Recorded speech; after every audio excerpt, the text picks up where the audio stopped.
Buenos días, voy a hablar sobre el sistema digestivo. Mi nombre es Levi Orozco y voy a presentar la siguiente información. Con una breve introducción de que el contenido va a ser sobre el sistema digestivo supradiafragmático, la boca, nexo, faringe, esófago, el sistema digestivo infradiafragmático, estómago, intestinos, delgado y grueso, recto y ano, y otros órganos accesorios. ¿Ok? Comenzando porque primero el sistema digestivo supradiafragmático va a abarcar todo lo que sería el sistema digestivo, pero que estaría superior al diafragma. En sí, sería que el sistema digestivo ocupa parte de la cabeza donde se origina y desciende por el cuello, atraviesa las cavidades torácicas, abdominal, pelviana y se abre al exterior, algo debajo y delante del coxis en la región perineal. Bueno, en su trayecto comprende 6 segmentos: la boca, faringe, esófago, estómago, intestino delgado y grueso. Además, que más tarde brevemente se va a hablar sobre las glándulas anexas a este sistema digestivo, tales como las glándulas salivales, el hígado y el páncreas. Muy bien. Ya, le vamos a hablar sobre la boca y sus anexos. Continuando por aquí con la cara posterior. O, bueno, cara o plano. Pared posterior como cosa. Ya. Esta se relaciona con el vestíbulo y con la cara anterior de los arcos dentales y de las encías. Cuando los labios están en contacto entre sí, se cierra la hendidura oral, cuyo dibujo varía con la mímica. Esta hendidura delimita el orificio de la boca, que puede abrirse ampliamente por la separación de los labios.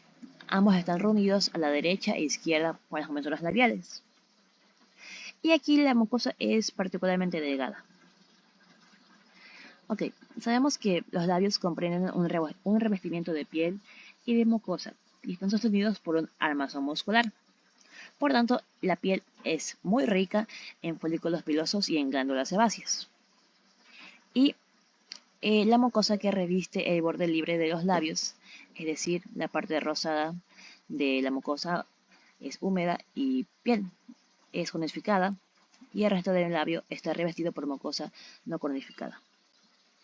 Ahora, ya entrando en un plano muscular, como se ve en la imagen, se ve que este comprende el músculo orbicular de la boca, que está dispuesto alrededor del orificio de la boca. Este es un músculo esencial para los labios. Ahora, recibe como fascículos accesorios diferentes músculos de la cara, y de todos ellos unos se insertan en la cara profunda de la piel de los labios y otros en la cara profunda de la mucosa. Pero solo un músculo es el que cierra el orificio de la boca, que es el músculo orbicular de los labios, de la boca. Todos los demás son dilatadores. No obstante, a nivel de la mucosa labial se forma un entrecruzamiento de las fibras musculares por muchos músculos, como el músculo orbicular de la boca, el bocinador, además del cigomático mayor, depresor del ángulo de la boca, elevador del ángulo de la boca y el músculo risorio, que se denomina midiolo.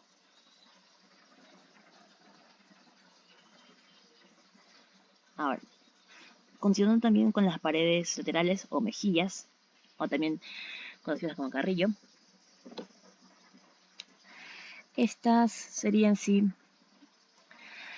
bueno, al ser la cara lateral, da la forma a la pared lateral de la cara. En general es convexa y puede ser deprimida y cóncava en los sujetos delgados y los ancianos, o adultos mayores. Y su cara medial, en posición media, corresponde al vestíbulo oral, donde es móvil. Su constitución anatómica. Cada una está constituida por 3 planos: el plano cutáneo, muscular y mucoso. Ya. La piel, o cutáneo, es fina y se encuentra muy vascularizada con numerosos folículos pilosos. Está atravesada por un plano subcutáneo rico en tejido adiposo que rellena la región anterior de la fosa infraorbitaria. Y más arriba y más abajo, bueno, arriba, ya, más abajo y atrás, el cuerpo adiposo de la boca, o sea, la bola adiposa de Bichaks, cubre el plano siguiente, más profundo, siguiendo con la capa muscular, constituida por el músculo bucinador, el cual es un músculo cuadrilátero insertado atrás en el rafe paringomandibular, que lo separa del músculo constrictor superior de la faringe. Adelante se unen las fibras musculoorbicular de la boca.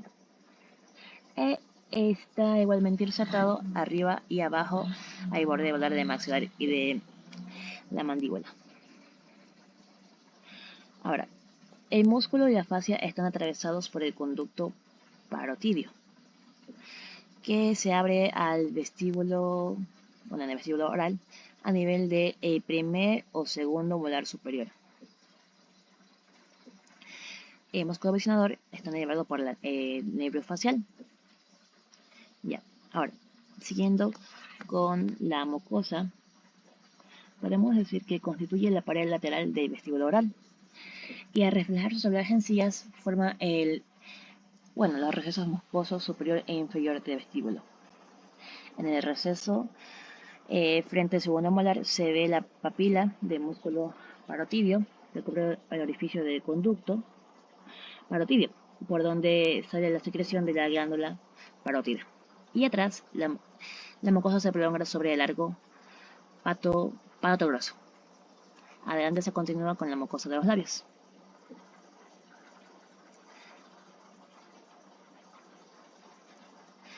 Ahora, siguiendo también la pared superior, que sería en este caso el paladar duro. Este paladar está formado por una parte ósea en sus 2/3 anteriores, que sería el paladar duro, y en su tercio posterior sería el paladar blando. Ok, y en sí se va a describir como la pared posterior de la cavidad oral. Su constitución anatómica sería que la pared ósea está constituida por los procesos palatinos de los dos huesos maxilares y por las láminas horizontales de los huesos palatinos. La bóveda está limitada lateralmente por los bordes alveolares, es cóncava hacia abajo. Esta concavidad puede ser muy marcada en relación con determinadas patologías. Y esta pared ósea está tapizada por una mucosa gruesa muy adherente al plano perióstico. Y no es mucosa. Y en el plano mediano presenta un rastre fibroso que termina en la pared anterior de la papila incisiva. Muy bien. Presenta la mucosa, está irrigada por arterias originarias de la arteria esfinopalatina y las venas terminan en el plexo peringoideo y los vasos linfáticos anastomosados con los de las encías y con los del paladar blando se deslizan entre la toncilla palatina y el arco palatofaringio para terminar en los nodos linfáticos profundos superiores. Los nervios son sensitivos y motores procedentes del nervio palatino mayor y del nervio nasopalatino. Ya, continuando con el paladar blando, que sería el velo del paladar. El paladar blando es una formación fibromuscular tapizada por mucosa en sus dos caras anterior y posterior, prolongada hacia atrás al paladar duro. Su borde libre está en relación con la nariz de la lengua. Lateralmente está unido a la faringe por los arcos palatoglosos y palatofaringios. En sí se reconocen distintas caras, como la cara anterior, que es oral, cóncava y linfa. Eso continúa con el paladar duro. La cara posterior es nasal. Esta no es visible por el orificio de la boca. Sería la parte de atrás. Es convexa y presenta una saliente mediana levantada por los músculos de la úvula. Más o menos por aquí. El borde anterior, que corresponde al borde posterior del paladar duro, y un borde inferior, que es libre y marcado en el plano mediano por la saliente de la úvula. Ahora, su constitución anatómica es que está formado por un armazón aponeurótico, que es la aponeurosis palatina, un aparato muscular, que asegura su movilidad, y un revestimiento mucoso. Esta en sí tiene varios músculos, son 10, 5 de cada lado, que así generalmente sería el músculo elevador del velo de paladar y el músculo tensor del velo de paladar, el músculo palatogloso y el músculo palatofaringio. También está el músculo de la úvula, el músculo elevador del velo de paladar, el músculo tensor del velo de paladar, el músculo palatogloso, el músculo palatofaringio, y ya terminando sería el músculo de la úvula. Tiene una mucosa que tapiza la cara posterior del paladar blando en continuidad con la mucosa nasal adelante y la mucosa faríngea atrás y lateralmente. Con respecto a su vascularización, tiene arterias que provienen de la arteria palatina descendente, también de la palatina ascendente y de la faringe ascendente. Y con respecto a las venas, son drenadas por el plexo perigoideo.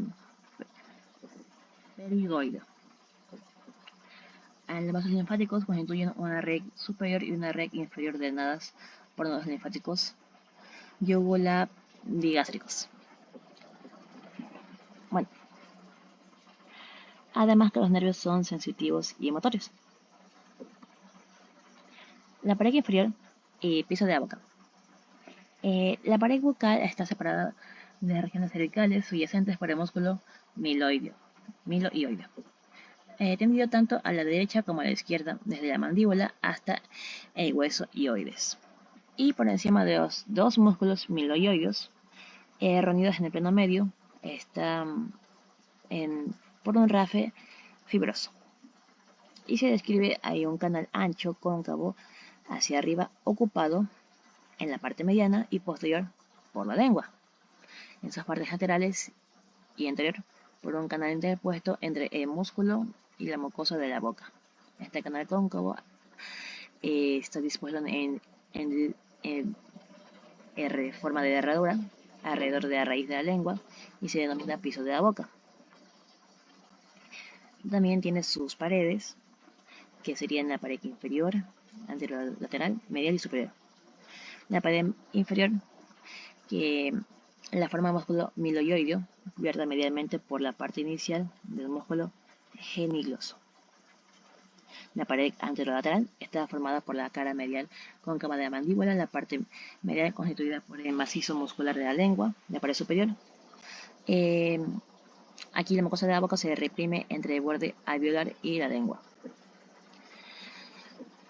A ver, con respecto a su contenido, de cada lado del plano mediano, el contenido de piso se relaciona con la celda sublingual alrededor de la glándula del mismo nombre.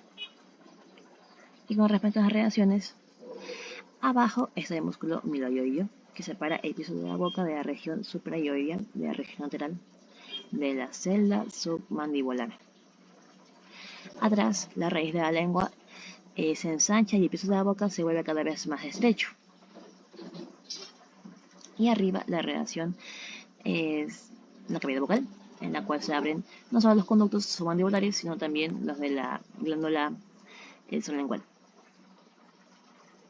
Ahora, los anexos de la boca. A ver, se reescriben, bueno, se mencionan algunos, como los dientes, el aparato masticador, la lengua y las diferentes glándulas cerebrales mayores como la parótida, submandibular y sublingual. Ahora, los dientes. Estas son formaciones ectodérmicas duras, muy resistentes, implantadas por sus raíces en los alvéolos de la maxilar y de la mandíbula. Y estos están destinados a fragmentar o triturar los alimentos sólidos para constituir el bolo alimenticio y contribuir a la fonación.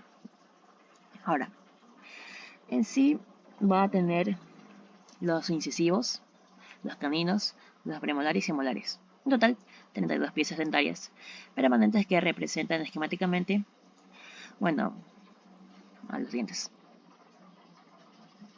Ahora, podemos decir que en sí los incisivos serían 4, 2 por maxilar y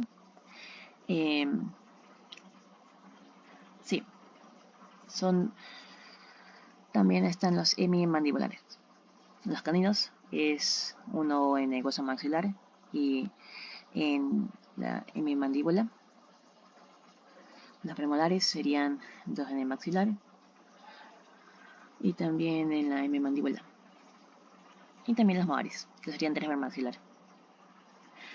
Y por lado. Ok, podemos decir que la primera dentilación, la del niño, que comienza entre los 6 y 8 meses después del nacimiento, termina con dientes deciduos, también conocidos como temporarios o los de leche, como se dice coloquialmente. También está la segunda dentición, que está marcada por la caída de los anteriores o precedentes, reemplazados por los permanentes, formando así la dentadura permanente. Ok. Y en sí, existe un periodo en el que debido al recambio de piezas dentarias convienen en los arcos dentarios piezas permanentes y temporarias. Y ese periodo es denominado de transición. Como podemos ver, aquí están los centrales, los incisivos laterales, los caninos. En sí habrá, los incisivos centrales serán 2 en la parte superior de la boca, también abajo. Los incisivos laterales también serán 2, tanto arriba como abajo. Los caninos también, 2 arriba, 2 abajo, premolares también. 2 y 2 arriba, arriba, abajo, también son los premolares. Y los molares serán aquí y acá, 6 y abajo también correspondería a ese número. Ya. Siguiendo con la descripción de la lengua.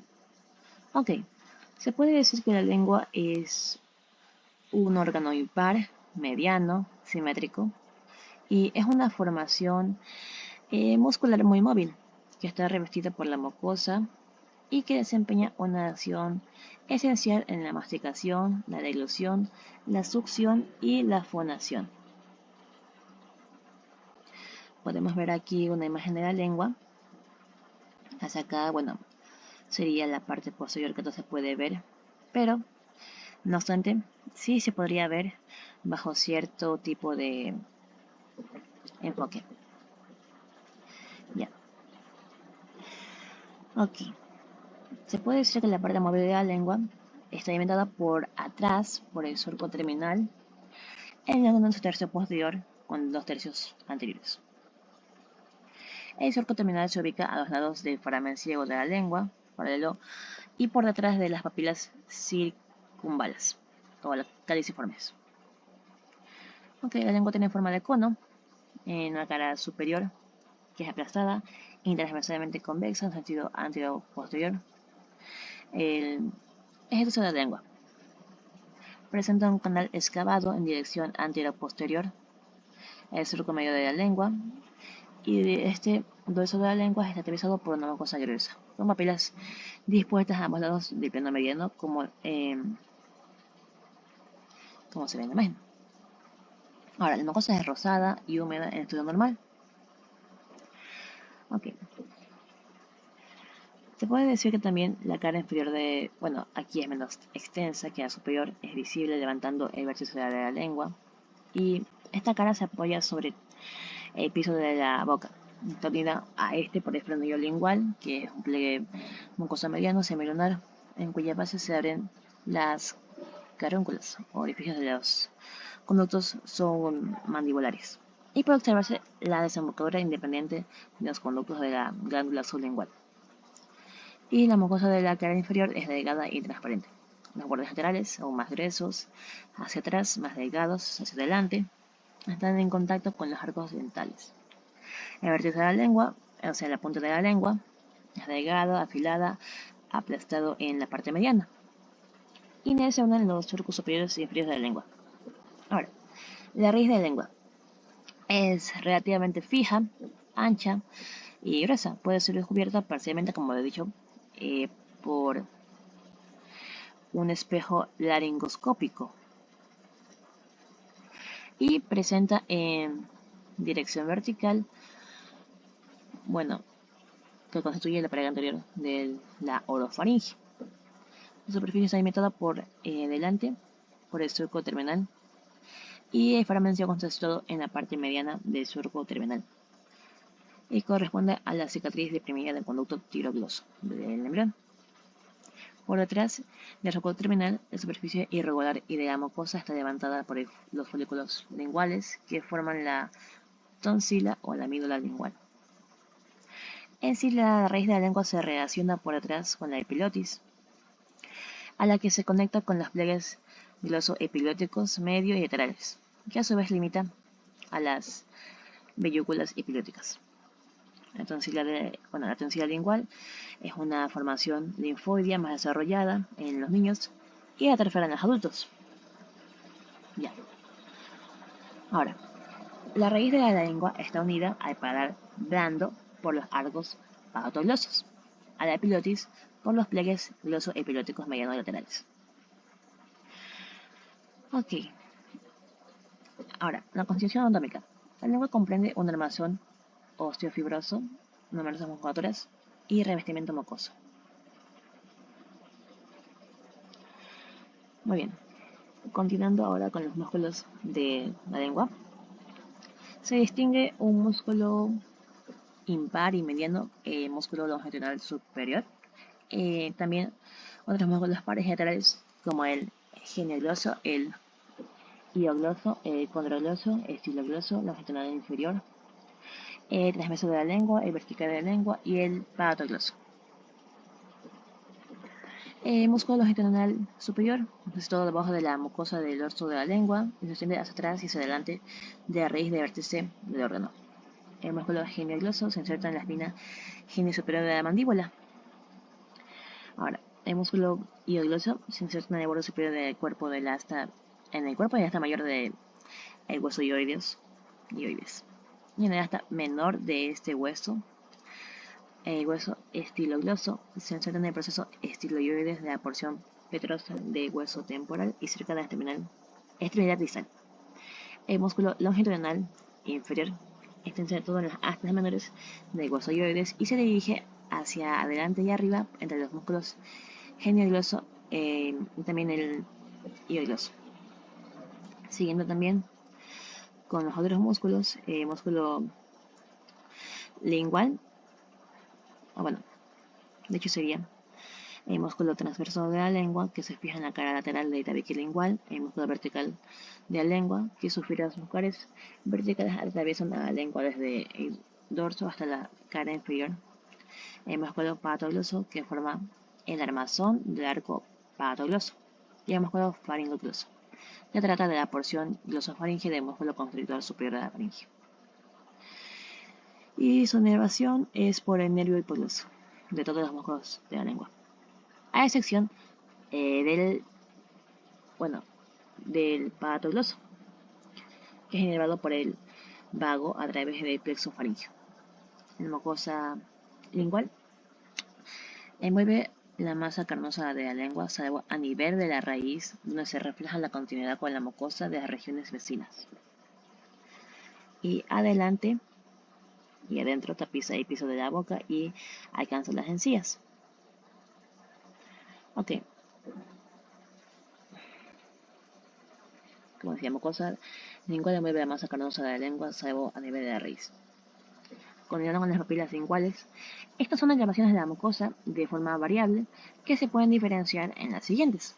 Las papilas circunvalas o caliciformes, en número de 7 a 12, están situadas por delante del surco terminal y son voluminosas con una salida central de redonda o papila, rodeada por el surco circular.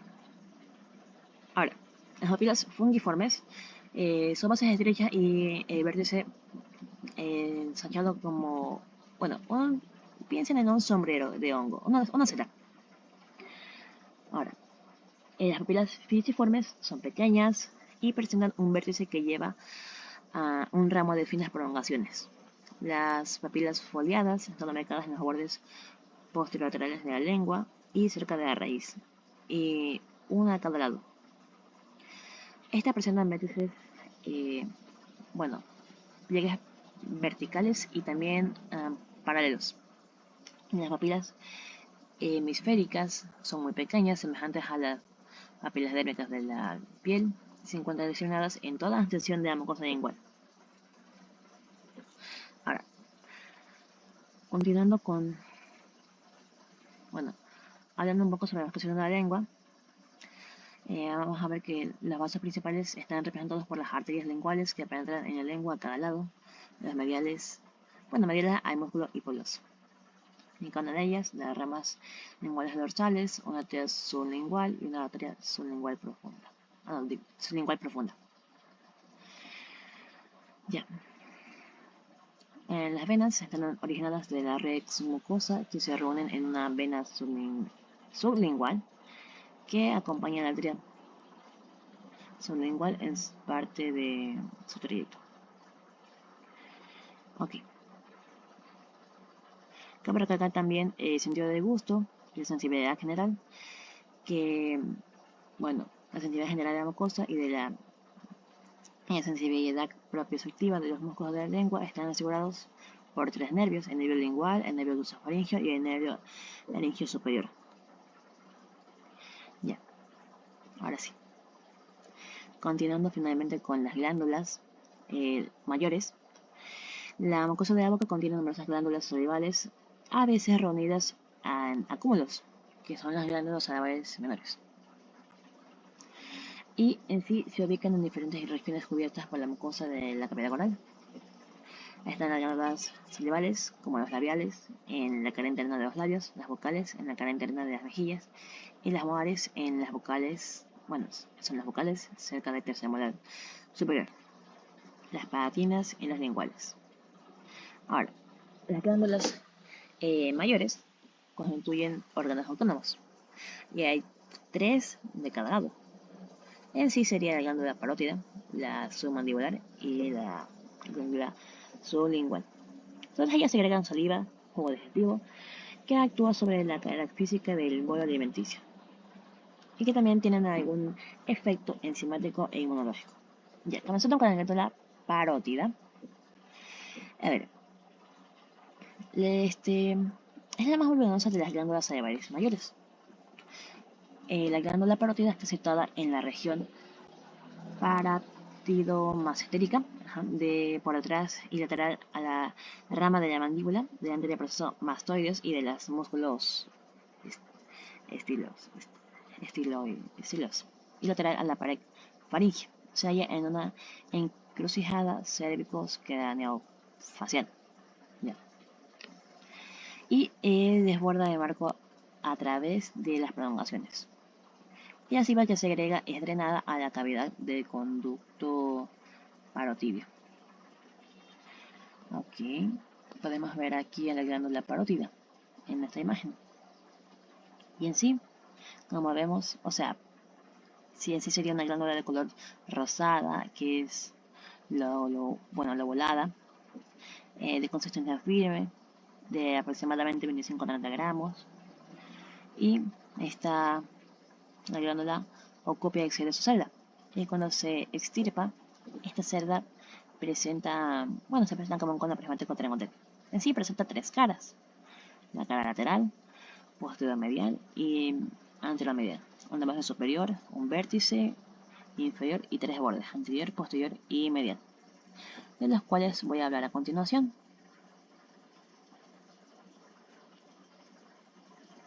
Ahora, se puede decir que primero esta glándula presenta numerosas prolongaciones que exceden sus límites, y esta en sí no refleja la forma de una celda. Ok, tiene ciertas reacciones, como la celda parotidia, la cual presenta paredes, bordes, el vértice de la celda, prolongaciones y reacciones de la glándula en el interior de la celda y por fuera de ella. Ok, brevemente voy a hablar sobre algunos de ellos. Por ejemplo, las prolongaciones de la glándula parotidia. Estas tienen está constituida en una porción superficial y en otra profunda.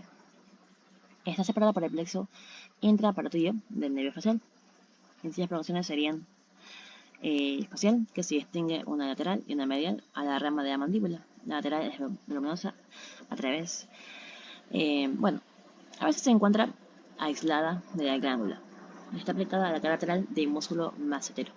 El medial es menos desarrollada, se dirige hacia el ojal, el retrocondilio y medial al cuello de la mandíbula. Las cervicales se distinguen lateral y medial al músculo esternocleidomastoideo. Lateral a él está, en la parte superior se ubica por fuera de la vaina del músculo y medial. La glándula se insinúa entre los espacios intermusculares que forman la pared posterior medial de la celda. Ya. También podemos decir que, en las relaciones con el interior de la celda, la glándula está separada en las paredes de la celda por envolturas de la glándula parótida. En sí sería la cápsula propia, que forma parte del parénquima glandular, hacia donde envía tabiques interlobulares, y el plano facial, que tapiza las diferentes paredes. Ya. ¿Qué más? Además, cabe recalcar los órganos intraparótidos. Y la celda contiene numerosos órganos que se asientan en la glándula o bien lo atraviesan. En sí, de superficie a la profundidad se describen el nervio facial, que también se describe el nervio aurículo temporal, además de las venas, como las venas superficiales, la vena retromandibular, entre otras. También se menciona, también la vena yugular interna, etc. También se menciona la arteria carotidia externa. Y también abarcan las colaterales, como la arteria auricular posterior, las ramas angulares y la arteria transversa. Ahora, con respecto a los vasos y nervios de la glándula parótida, vamos a ver que sus arterias provienen de las arterias auriculares anterior y posterior, de la arteria posterior transversa y directamente de la carótida externa. Y las venas siguen un trayecto inverso de las arterias y en general son drenadas por la vena retromandibular. Con respecto a los nervios, el nervio secretor parasimpático de la glándula parótida es el nervio aurículo temporal. Bien. Con respecto a la raíz de la glándula parótida, esta carece de hilio, no hay raíz como en el pulmón, el hígado. Lo que se llama raíz se refiere más bien a los elementos que deben ser seleccionados para la extirpación. Ya, continuando con ahora la glándula submandibular o submaxilar. Esta está situada medial y por debajo del cuerpo de la mandíbula, hacia el ángulo de la mandíbula y por detrás del músculo miloioideo. Este músculo se divide Este músculo divide el espacio interpuesto entre la lengua y la mandíbula en una parte lateral que aloja la prolongación extramiloidea de la glándula y el vientre anterior del músculo digástrico, y en una parte medial o piso de la boca donde se aloja la glándula sublingual. Ahora, esta glándula es firme, abollada, de color rosado, pesa entre 7 y 8 gramos y rodea la cápsula propia que va separada de los órganos vecinos. Se inscribe una cara lateral que es convexa de atrás hacia adelante, una cara medial más regularmente plana que la precedente y con prolongación profunda al miloioideo, de forma aplastada, de la cual emerge el conducto excretor de la glándula con el que forma una verdadera prolongación de esta. Una prolongación anterior, que es superficial, y se aplica en forma variable contra la cara lateral del músculo miloioideo. Y un borde inferior, que es redondeado y accede al hueso hioides. Una prolongación superior, que es convexa, se dirige medial al músculo faringomedial. Y una prolongación posterior, situada medialmente al tracto del ángulo de la mandíbula. Con respecto a sus relaciones, como la celda submandibular, la glándula submandibular está situada en una celda por detrás del borde posterior del músculo miloioideo, en la que se distinguen muchas paredes, como la pared lateral, la medial, una base o la pared superior, dos extremidades, anterior y posterior, y un borde inferior, que corresponde a un desdoblamiento de la hoja superficial de la fascia cervical. También cabe recalcar que, revestimiento facial, la hoja superficial de la fascia cervical, que tapiza las paredes de la celda submandibular. y para ello se desdobla a nivel del hueso hioides en una hoja superficial y otra profunda. Y esta última se adhiere al hueso hioides. Continuando con el conducto submandibular o de Wharton. Este conducto es de 2 a 3 centímetros de diámetro y está formado por la convergencia de los candículos intraglandulares. Puede conducir la saliva a la glándula submandibular de la cavidad oral. Sus riegos de 4 a 5 centímetros de largo y emerge en la parte media de la cara media de la glándula. Su irrigación de inervación, las arterias, la arteria facial, la rama de la cadera externa, procede de la región esternocleidomastoidea y pasa medial a la horquilla estiloidea lateral y atraviesa la formación submandíbulo parotida y yuxtavisceralmente. Ya. También podemos decir con respecto a los nervios que el nervio lingual penetra en la celda de por debajo de la inserción del músculo constrictor superior de la faringe en la línea obliqua medial del cuerpo de la mandíbula. Los vasos y los nervios miloioides transcurren en la parte alta en el surco situado por debajo de la inserción del músculo miloioideo. Ahora, también se cabe recalcar la raíz de la glándula submandibular, que en sí se puede distinguir, se puede sistematizar en faciales que se distinguen los principales, laterales y mediales, los accesorios que se distingue cervical. Ahora, ya finalmente continuando con la glándula sublingual. Esta es la más anterior y también la menor con respecto a las glándulas salivares mayores. Y estaría aquí. Aquí estaría la parótida, la submandibular, que era la precedente, y las glándulas sublinguales, que como dije, son las más pequeñitas. Están situadas en el piso de la boca, debajo de la mucosa bucal, entre la lengua y la cara medial del cuerpo de la mandíbula, y constituyen las paredes de la celda sublingual. Pesa solo 3 gramos, tiene la forma de una oliva aplastada, orientada hacia atrás y hacia delante y lateral. Y lateral medial. Esta no es una glándula única, sino que resulta de la unión de una serie de glándulas, y de ellos surge que no poseen sí un conducto excretor único. En sí sería una por cada glándula. Entre estos conductos hay uno más desarrollado por función de las glándulas, que sería el conducto sublingual mayor o de Bartolino. Este conducto emerge de la parte media de la glándula acompañando al conducto submandibular. También están los otros conductos más pequeños y cortos, que son los conductos sublinguales menores o de Wartzer. Estos se abren lateralmente al presente por pequeños orificios excavados a través de la mucosa del piso de la boca. Con respecto a la celda sublingual y sus relaciones, esta presenta una pared superior y una inferior, una anterolateral y una posterior y medial. Hablando brevemente de ellas, la pared superior, que corresponde a la celda de la boca, al que se designa a este nivel al triángulo de la glándula sublingual. Su base está formada por el borde interior de la porción fija de la lengua. Su vértice llega a los estratos incisivos inferiores y lateral a los arcos gingivo-dentales. La pared inferior, formada por la capa superior del músculo miloioides. La pared anterolateral, constituida por la cara medial del cuerpo de la mandíbula por encima de la línea oblicua miloioidea. Más adelante se considera excavada en su porción anterior por la fosa sublingual de la mandíbula. La pared posterior en sí no existe como tal, pero la fosa sublingual se comunica ampliamente con la fosa submandibular por el espacio que queda entre el músculo hiogloso vertical y el músculo miloioideo. La pared medial corresponde a la forma, está formada por los músculos de la lengua, genio gloso y genio hioideo.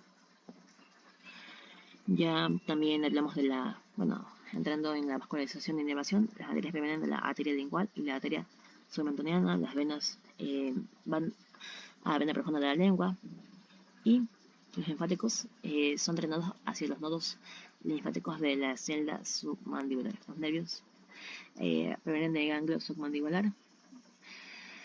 Ya, combinando también y finalmente con la faringe.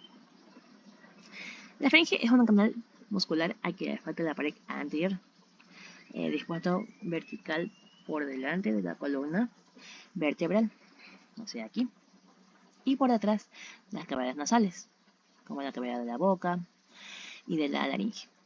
Por debajo su comunicación con la laringe se transforma en un cilindro, cuya cara anterior está formada por la cara posterior de la laringe. Ahora, esta se continúa hacia abajo con el esófago y con un conducto compartido por las vías respiratorias digestivas, que serían en sí la vía aérea o respiratoria en su relación con las cavidades nasales y oral, y la vía digestiva, desde la cavidad oral hacia el esófago. Estas vías se cruzan de delante hacia atrás por una encrucijada aerodigestiva intercambiando con fibras musculares y mucosa. En sí, la faringe interviene con la deglución, la ventilación o respiración, la fonación y también en la audición. En sí es un órgano impar mediano simétrico que se extiende desde la base externa del cráneo, o sea de acá, hasta el borde inferior de la sexta o séptima cervical, vértebra cervical. Este límite inferior asciende con los movimientos de deglución, así como en la emisión de ciertos sonidos. Puede ser dividida en sí en tres partes. La superior, que sería la nasofaringe, que abarca la parte nasal, rinofaringe y la epinofaringe. La media, la orofaringe, esta ocupa en sí la boca, que sería la parte vocal y mesofaringe. Y la parte inferior, o laringofaringe, que ocupa la parte de laringe y la hipofaringe. Y tradicionalmente se distingue la faringe facial situada por detrás del viscerocráneo, lateralmente oculta por la rama de la mandíbula, y la faringe cervical por debajo del borde inferior de la mandíbula. Esta última es más fácil de abordar quirúrgicamente. Ok. Se sabe que su longitud varía con los movimientos de la deglución. La distancia de los arcos dentarios hasta el origen del esófago es aproximadamente de 14 centímetros en una posición de exploración. También se sabe que su diámetro transversal es de aproximadamente de 4.5 centímetros en la parte superior, de 5 centímetros en la parte media, y este disminuye a 2 centímetros en la parte inferior. Su diámetro anterior posterior de 2 a 4 centímetros en la parte oral, que disminuye a 2 centímetros en la parte laringe. Ok, ¿qué más te puedo decir de la laringe? Que está constituido por un armazón fibroso, la fascia faringobacilar, que es la tónica media, los músculos constrictores y llevadores, y un revestimiento mucoso, que esa sería la tónica interna. Los músculos serían la tónica externa. Ok. Se puede hablar también que la fascia faringobacilar, como la propia faringe, tiene la forma de un cilindro interpuesta entre la tónica muscular y la mucosa. Se extiende sin interrupción desde el extremo superior hacia su extremo inferior, pero ocupa solo la parte de su contorno y fuerte en la parte anterior. En sí, su extremidad superior se inserta en la superficie inferior de la porción basilar del hueso occipital, algo por delante del foramen magno, y se fusiona con el periósteo, en particular con el tubérculo faríngeo. Su parte anterior correspondiente sucesivamente a cada lado y yendo de arriba hacia abajo se puede distinguir al borde posterior de la lámina medial del proceso pterygoides, rafe peritrigomandibular, la parte posterior de la línea miloioidea a la de la mandíbula, el ligamento estiloioideo, las astas mayores y menores del hueso ioides, el ligamento tiroideo lateral y el borde posterior del cartílago tiroides y del arco del cartílago cricoides. En su extremo inferior, este se adelgaza paulatinamente de una hoja conductiva que se continúa con la cara media y submucosa del esófago.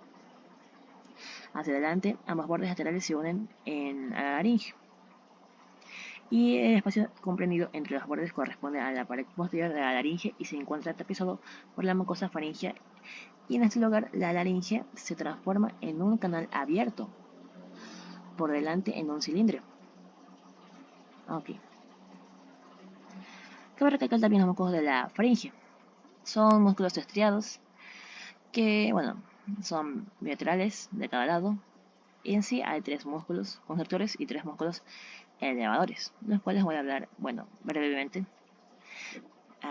de forma rápida. Los músculos constrictores están ubicados en la superficie externa de la fascia faringobasilar, que es el músculo constrictor superior de la faringe, que es el más superior y profundo. También está el músculo constrictor medio de la faringe, que está centrado en el hueso hioides. También el músculo constrictor inferior de la faringe, que tiene forma trapezoidal y ocupa la parte inferior de la faringe, y sus inserciones son esencialmente en el tirocricoides. Ahora, también cabe recalcar los hiatos faringios, que se denomina así a los espacios situados a nivel de las incisiones de los músculos constrictores, que existen sí el hiato superior entre las incisiones del músculo constrictor superior y del medio, el hiato medio entre los músculos constrictores medio e inferior, el hiato inferior entre las incisiones del origen del músculo constrictor inferior, y los músculos elevadores, que son los músculos palatofaringio, estilofaringio y salpingofaringio. El músculo palatofaringio, que fue descrito en el velo del paladar. El músculo estilofaringio, que se encuentra en el lado medial y anterior de la base del proceso estiloides. Y finalmente, el músculo salpingofaringio, que se encuentra en el borde inferior del cartílago de la trompa auditiva, cerca del orificio faringio. Con respecto a la inervación, bueno,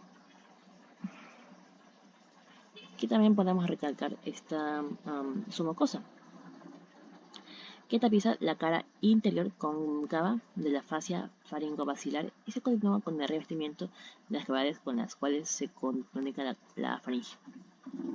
Está constituida por un epitelio y por un corión rico en glándulas mucíparas y en los folículos linfoides. Estos elementos constitutivos cambian en los diferentes niveles de la faringe.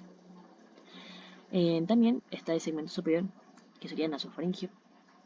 En él, la mucosa es más gruesa y irregular.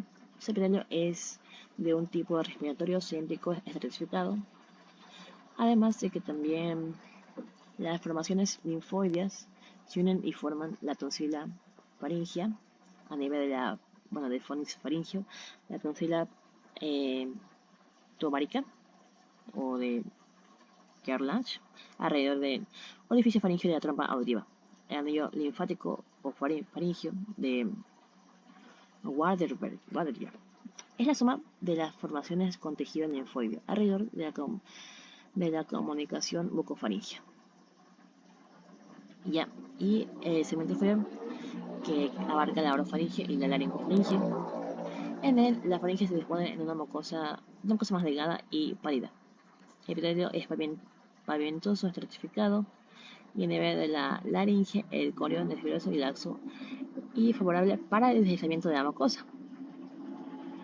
Ya continuando con la fascia faringofaringea, es la condensación de tejido conectivo, es la verdadera hoja visceral situada por fuera del plano muscular.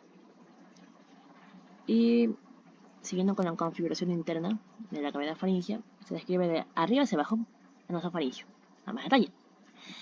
Esta es esta prolonga hacia atrás las cavidades nasales hasta el piso móvil constituido por el velo de paladar de una pared anterior que corresponde hacia las cuanas, la pared superior, El isfuen faringio sigue inclinado de adelante hacia atrás y de arriba hacia abajo, ubicado por debajo del esfenoides. Forma el techo de la faringe, donde se encuentra la tonsila faringea. La pared posterior es vertical y se encuentra erizada por numerosos islotes linfoides. La pared lateral presenta orificio faringio de la trompa auditiva y esta última se comunica la faringe con la cavidad timpánica. Ahora, ya continuando con la pared inferior, está constituida por la cara superior del velo de Padar, es decir, de Padar blando, que es horizontal durante la dilución y vertical en el reposo, y controla la comunicación entre la nasofaringe y la orofaringe.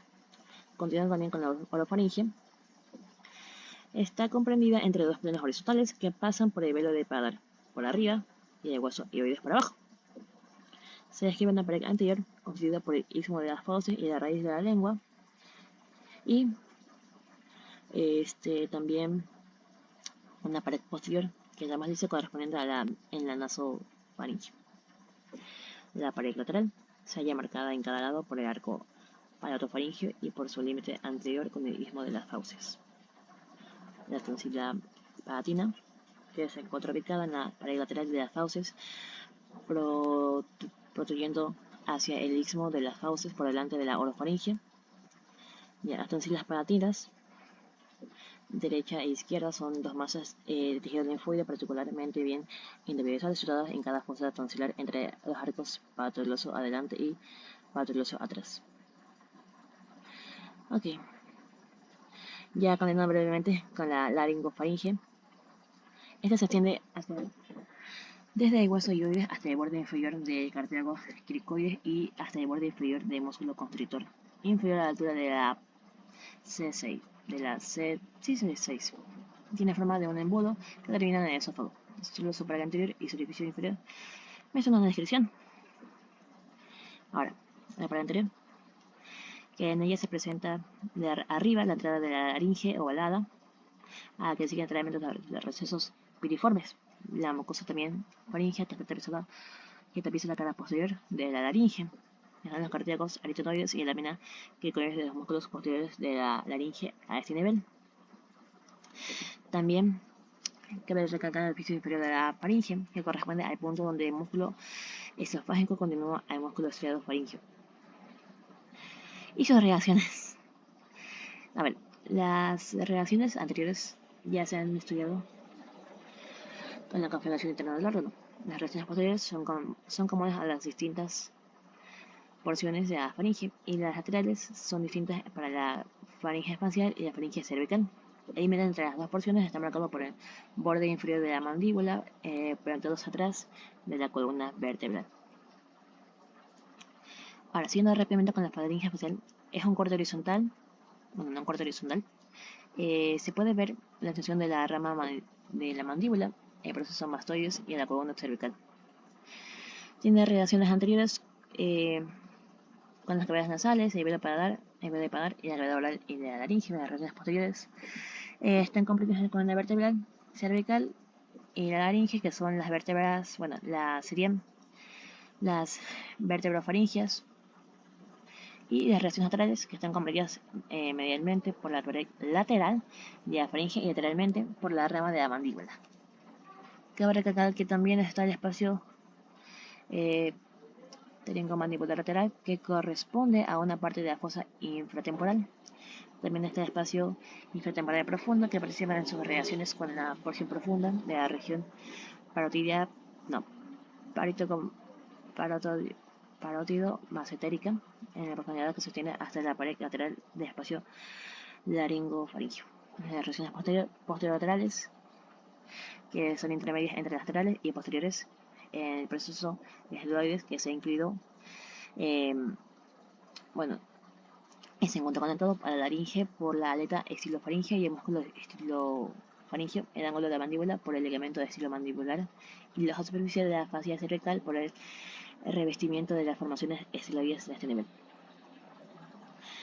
Ya, finalmente, los espacios perigofaringeos son presentes los espacios presentes que la contactan con la pared faringea se denominan espacios perifaringios, y cada una de ellas presenta un contenido y una función diferentes. En conjunto comprenden 3 espacios separados por 2 tabiques sagientales, el espacio retrofaringio y los espacios laringofaringios. Ahora, la faringe cervical. Esta se extiende desde el borde inferior de la mandíbula hasta el comienzo del esófago. Sus restos anteriores son que corresponden, bueno, los restos anteriores corresponden a la entrada de la laringe y la cara posterior de esta. Las relaciones posteriores son la continuación de las relaciones del espacio retrofaringio estudiado en la faringe facial. Las relaciones laterales son pericofaringias,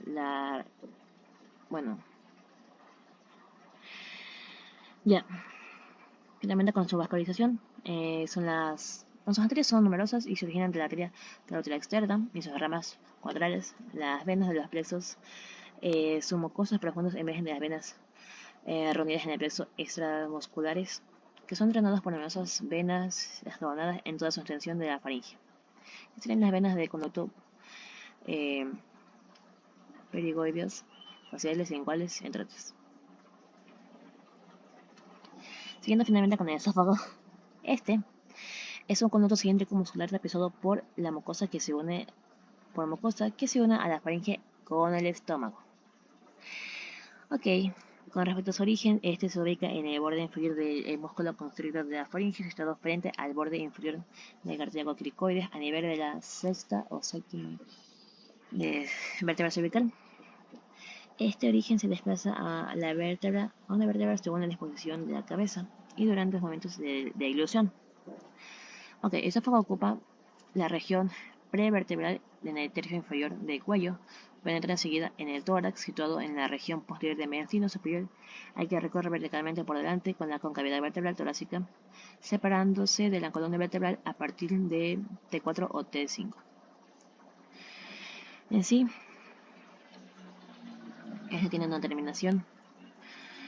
Una terminación del esófago se abre en la parte medial del tercio superior del estómago por el edificio de Cardias, que se halla situado a la izquierda en el plano mediano a la altura de la T10 o T11. Ok. También se habla que, con respecto a su objeto que forma, este mide de entre 25 a 30 centímetros, 5 centímetros en la región cervical, de 16 a 20 en el tórax y 1 centímetro en la travesía diafragmática y 3 centímetros en el abdomen. Ya. Con respecto a las variaciones y malformaciones. Ok. Como se ve en esta imagen, hay varias. Y se puede reconocer a las alergias del esófago que son descubiertas al nacer, porque se deben a una falla de desarrollo del intestino primitivo y al brote más bien traqueal, asociada o no a una fístula traqueoesofágica, una única o doble. Y en sí, estas malformaciones son incompatibles con la vida. También están los esófagos cortos o braquioesofágicos, asociados con con un ascenso transdiafragmático del estómago. También están los mesoesófagos. Generalmente son adquiridos y pueden tomar dimensiones mayores de lo habitual y perpetual en modo considerable a la deglución. Y continuando con los divertículos esofágicos, además de los divertículos laringoesofágicos de Zenker, se pueden ver divertículos epibronquiales.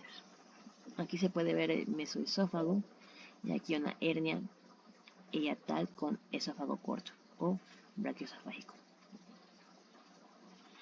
Ahora, esto es muy importante para tener en cuenta para tratar una patología. Continuando con la constitución anatómica, vemos que está formado por la adventicia, el músculo esofágico y la mucosa, y también la mucosa. Ya.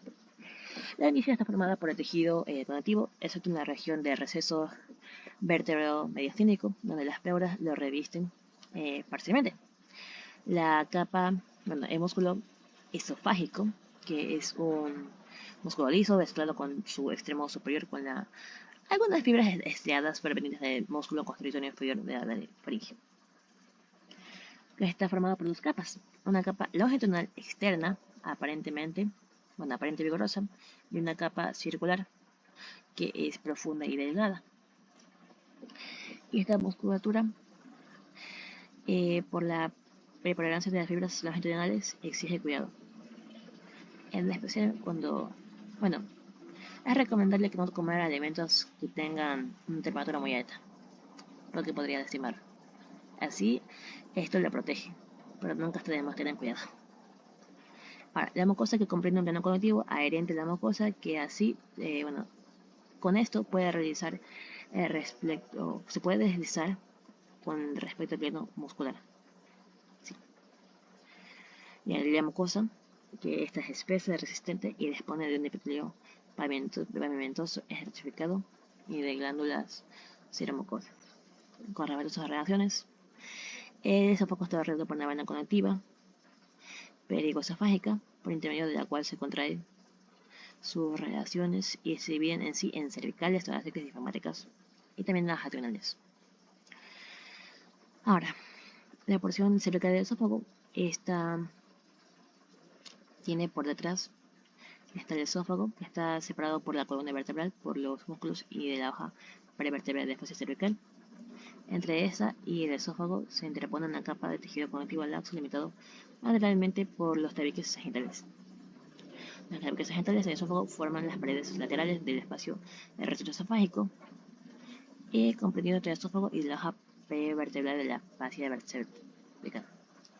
Por delante está el esófago, que está en contacto con la cara posterior de la tráquea, a la que rebasa ligeramente a la izquierda desde la C7. Aquí toma contacto con la cara posterior del lóbulo izquierdo de la glándula tiroides y de la glándula paratiroides inferior izquierda. Lateralmente a la derecha, la tráquea rebasa el borde derecho del esófago, aislándolo de los elementos y de los órganos vecinos. A la izquierda, la arteria carótida común izquierda está más próxima al borde esofágico que a la derecha. A ambos lados forman con la tráquea la pared medial de la región esternocleidomastoidea. Los bordes del esófago son seguidos casi en el mismo plano. La porción torácica del esófago. El esófago se extiende desde T2 hasta T9 y centrada en el tórax. El esófago siempre retrotracal, pasa entre dos cúpulas pleurales. Está separado por la cúpula pleural izquierda por el arco de conducto torácico que cruza en el borde a la altura del comienzo de la arteria subclavia. Ya yendo más rápido, se puede decir también, bueno, ya terminando con sus reacciones, se puede decir también que, bueno, ya hablando un poquito sobre sus reacciones ya para finalizar. Las reacciones izquierdas, sus reacciones izquierdas están divididas entre segmentos el arco aórtico de calibre mayor y que el arco de las venas pasijos. Y finalizando finalmente por su travesía diafragmática, que sería el hiato diafragmático, que es un orificio muscular del diafragma que constituye un esfínter funcional externo para el esófago. Tiene numerosos trabajos que tiene una función muy importante, ya que al fin y al cabo es muy relevante. Ahora, también se puede hablar sobre que esta travesía diafragmática del esófago se sitúa por encima y delante de la travesía de la aorta. Está en relación atrás con la región mediastínica posterior. Ahora, combinando también con la pleura que limita lateralmente, está limitada lateralmente y desbordando algo sobre la cara anterior de la aorta. La porción abdominal del esófago el esófago está en contacto con el peritoneo, que cubre solamente la cara anterior, y esta proviene de la cara abdominal del diafragma. Siguiendo también con su vascularización, tiene numerosas arterias y en sí se podría decir que en el cuello las arterias esofágicas superiores son proporcionadas por las arterias tiroides inferiores En la aventura, las arterias esofágicas mediadas provienen directamente de la aorta. En el abdomen, las arterias esofágicas inferiores provienen de las arterias periónicas inferiores. Las venas provienen del plexo submucoso desarrollado sobre todo en la porción inferior. Ya. También se puede ver de los linfáticos, que tienen nodos linfáticos cervicales, mediastínicos y abdominales, y los nervios, que aseguran una inervación sensitiva. Y ese sistema, bueno, es muy importante. Ya. Si tomamos en cuenta una exploración de esófago, se puede llevar a cabo una esófagocoscopía, que se utiliza un fluoroscopio introducido en la boca por el cual se observa el interior del esófago. Ahora, ¿qué se puede decir de esto? Se puede decir que en sí, gracias a esto, se pueden hacer más estudios para la correcta el examen del paciente, como por ejemplo los rayos X, bueno, la radiología, como tal, en sí la radioscopía, de que en sí, después de la dilución de una sustancia opaca a los rayos X, permite seguir su progreso siempre muy rápido. La radiografía, que permite captar los diferentes momentos de esta progresión y los aspectos patológicos eventuales, como tumores, estrechamientos, reflujo y divertículos. También se utiliza la luz esofágica para la alimentación gástrica directa por una sonda nasal u oral. Aquí la ecografía endoscópica, que se realiza mediante un endoscopio combinado con un transductor de ecógrafo, que genera una imagen de la pared de esófago y tejido que lo circunda. Continuando con su anatomía funcional, en el esófago se produce el tercer tiempo de deglución, tiempo de deglución o tiempo esofágico, que conduce en el bolo alimenticio a la faringe del estómago. De la faringe del estómago, este tiempo no está sometido a la voluntad. La duración varía con el espesor del bolo alimenticio y su progresión se halla asegurada por las tracciones peristáticas de esófago que se oponen al reflujo a un decúbito dorsal o con la cabeza hacia abajo. El rito esofágico tiene la acción de un esfínter tónico en reposo, tal que nadie tiene conciencia de las fermentaciones que se producen en el estómago ni de los olores que éstas despiden. En el momento de la deglución, el diafragma no impide la progresión del bolo alimenticio. La exposición por la boca de los alimentos contenidos en el estómago constituyen el vómito. Bueno, así que ya está de más decir. Y finalmente, como mencionaba, se pueden hacer estudios como la radiografía del esófago, que aquí se puede ver,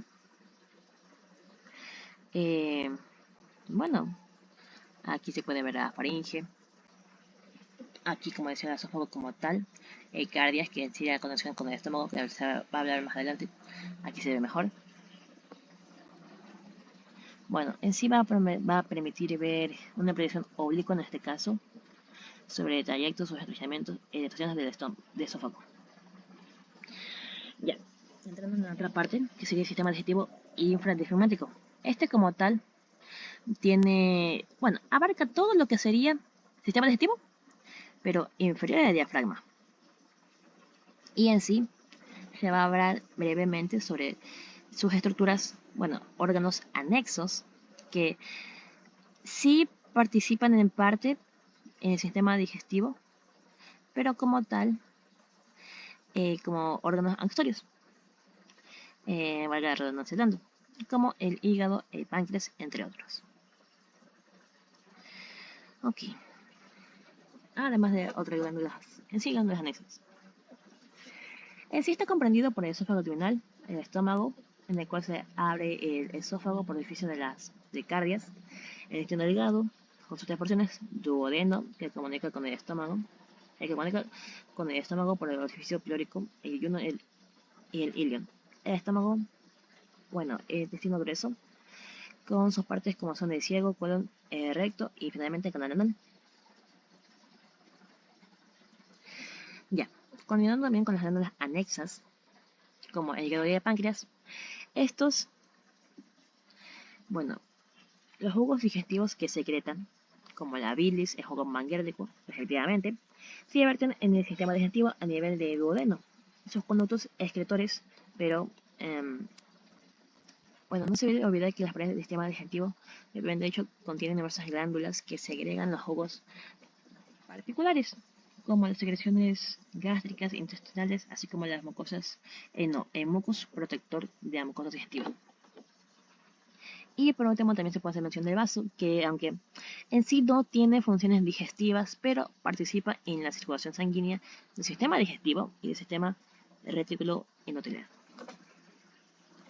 Ok. A ver. El estómago. El estómago se puede decir que el estómago tiene una porción vertical y una porción horizontal. Ok, se puede ver que su porción vertical abarca lo que sería el fundus gástrico. Una introducción. En sí, el estómago sería el gáster, que es un reservorio muscular interpuesto entre el esófago y el duodeno, donde se acumulan los alimentos y cuya mucosa se agrega un jugo digestivo prepotente. Ocupa casi todo el hipocondrio izquierdo y una gran parte del epigastrio. Esto situado parcialmente en el retroceso subfrénico izquierdo y encima del mesocolon transverso, debajo del hígado y del diafragma. Está orientado al comienzo hacia abajo y hacia adelante. Luego se acoda hacia la derecha, franqueando el plano mediano. Su forma y orientación cambian con frecuencia, según los tiempos de digestión y posición del cuerpo. Bueno, ahora sí, la continuación externa. En su porción vertical, que es de arriba hacia abajo, se distingue el fundus gástrico, otro vértice mayor, que es convexo hacia arriba, y está situado por debajo del diafragma. Se prolonga hacia abajo, hacia el plano horizontal, que pasa por el borde inferior de Cardias. Habitualmente en su interior presenta aire, de allí que se denomina la bolsa de aire gástrica, y sería la parte más alta, y más ancha del estómago. En sí, la parte más elevada de este fundus gástrico sería el fornix gástrico, que sería este de aquí, el polo superior. También se encuentra el cuerpo gástrico, que tiene una forma cilíndrica, es aplastado y de adelante hacia atrás, aplastado de adelante hacia atrás, y está bien dentado en sus bordes laterales. También está su extremo inferior, que sería la tuberosidad menor, que desciende más o menos abajo en el abdomen y se continúa y se comunica con la derecha con la porción horizontal.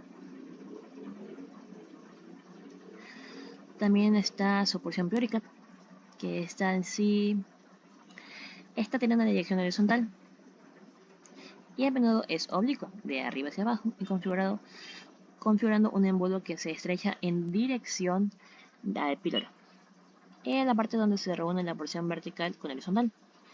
La parte más, el que tiene más declive con el estómago, se puede asignar al polo inferior, en su posición más elevada al fondo gástrico.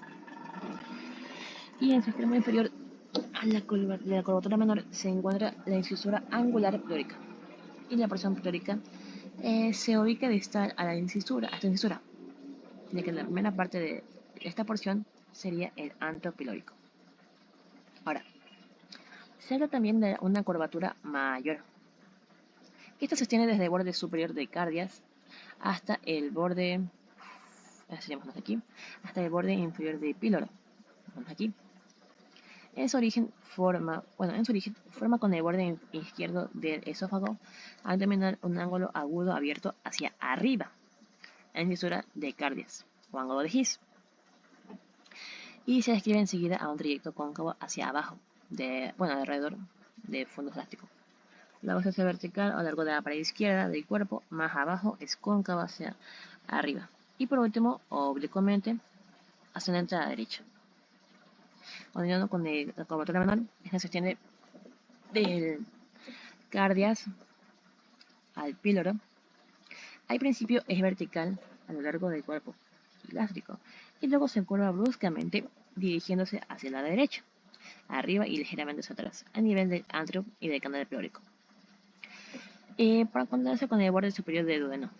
Entre estos dos segmentos se configura la cintura angular, abierta hacia arriba y a la derecha. La curvatura menor es más gruesa que la mayor y presenta dos vertientes, una anterior y otra posterior. En la curvatura menor, bueno, por aquí llegan los vasos nerviosos más importantes y se puede considerar como el hilo gástrico. Ya. Okay. El caries es el orificio oval orientado hacia arriba. Sería ahí. Que bueno, no se encuentra marcado por ningún relieve muscular. Sería casi la conexión que tiene después de esófago, luego estómago, caries, estómago. Ahora, el píloro, que aquí está situado en la parte inferior de la curvatura menor, está marcado posteriormente por un espesamiento y de un estrechamiento correspondiente al esfínter pélvico, anillo de músculo liso que se abre o cierra el orificio. Controla así la abertura del estómago en el intestino. Este orificio está orientado a la derecha, algo atrás y arriba. Continuando con la configuración interna. Ok, se puede saber que, bueno, interna. La mucosa gástrica se caracteriza por presentar pliegues paralelos al eje mayor del estómago, a nivel de cardias, en la unión de las mucosas esofágicas y gástrica. Sigue una línea irregular situada a nivel muy variable, a veces suprayacente al cardias. Un pliegue de la mucosa, la válvula de cardias, que se opone si está desarrollada al reflujo esogástrico, al reflujo gastroesofágico. Ahora, a nivel de píloro, la mucosa utiliza la cara profunda del esfínter pélvico que la levanta en la luz del orificio. Ya, la concepción anatómica. La pared gástrica comprende 4 capas. De la más superficial a la más profunda sería la serosa, la muscular, la serosa, la muscular, la submucosa y la mucosa. Ok, hablando un poco brevemente de ellas, la capa superficial, la capa serosa es superficial, formada por el peritoneo, también la capa muscular es gruesa y tiene 3 pelos de fibras musculares, que en sí serían superficial o longitudinal, que está desarrollado arriba inmediatamente a partir de cardias, son fibras longitudinales del esófago irradiadas al estómago. Medio circular es perpendicular al eje mayor del estómago, y la profunda, que son con fibras oblicuas expandidas sobre las dos paredes gástricas. Siguiendo con la capa submucosa, esta es gruesa y está formada por un tejido conectivo laxo que contiene numerosos vasos y nervios, como se ve aquí, y permite a la mucosa deslizarse sobre la capa muscular. Ahora, uniendo con la capa mucosa, ya está, es generalmente gruesa y con pliegues longitudinales. Estos pliegues. Y se detiene en el píloro. Presenta un revestimiento epitelial con glándulas mucosas, contiene las glándulas gástricas que segregan el jugo gástrico, y la zona de secreción ácida depende del fundus gástrico y del cuerpo del estómago. La secreción más alcalina depende del antro y del canal pélvico. Hablando un poco sobre el peritoneo gástrico, se sabe que este cubre al estómago por 2 hojas, que en forma continua atraviesan a la pared anterior y posterior. La serosa está separada de la muscular y subyacente por una capa muy delgada de tejido conectivo, y por la cual cursan vasos y nervios del estómago. Esta capa presenta un desarrollo relativamente considerable con los bordes gástricos. Ahora, la hoja anterior de arriba, la hoja anterior arriba asciende a la cara anterior de cardias y del fundus gástrico, y también del esófago abdominal, antes de reflejarse sobre la cara abdominal del diafragma. Ahora de la curvatura menor abandona a esta y se dirige hacia la cara visceral del hígado, formando la hoja anterior del ligamento hepatogástrico del aumento menor. A lo largo de la curvatura menor esta hoja se prolonga más allá del estómago. Ahora, la hoja posterior está arriba, no llega al fondo gástrico, se refleja hacia la pared abdominal posterior, debajo de un plano que pasa por la pared inferior de cardias. Ok, al nivel del píloro, las dos hojas se distingue la hoja anterior y posterior, que se prolongan hacia arriba para constituir el ligamento menor, el ligamento también patogástrico, y hacia abajo para formar la parte derecha del ligamento gastrocólico y el ligamento mayor. El píloro está rodeado por el peritoneo por sus dos caras, relacionada con el hígado y con el colon transverso, y por sus bordes superior e inferior. En sí, el estómago se encuentra unido así al hígado y al vaso, y al colon transverso por formaciones que contienen vasos y nervios que llegan a lo largo de sus curvaturas.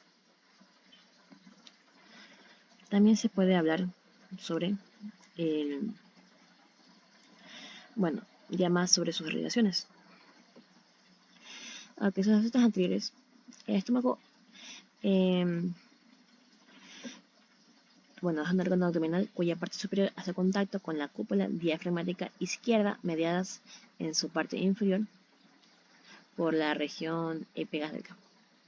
Se distinguen una porción por detrás de la pared torácica y otra por detrás de la pared abdominal, separadas por el borde contrario izquierdo, oblicuo hacia abajo y a la izquierda. La porción detrás de la pared torácica corresponde al fondo gástrico y a la mitad superior del cuerpo del estómago, que se relaciona con el diafragma a partir del borde condral asciende y se inclina hacia atrás hasta el quinto espacio intercondral en la expiración forzada. También tiene relación con la cavidad torácica, con la cavidad peritoneal.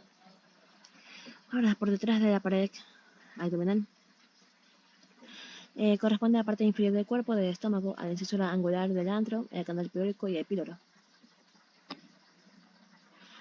También está las regiones posteriores, que en sí se dividen en dos. Arriba, la pared posterior del estómago está desprovista de peritoneo, pero abajo está tapiznada por este. Tiene un segmento superior que no está peritonizado y corresponde a la cara posterior del fundus gástrico, la que se encuentra aplicada directamente contra la pared posterior de medial de la cavidad abdominal, excedida hacia la derecha hasta el peritoneo y levantado por la arteria gástrica izquierda, describiendo el arco de la arteria gástrica izquierda. Esa sería la porción superior del pliegue gastropancreático.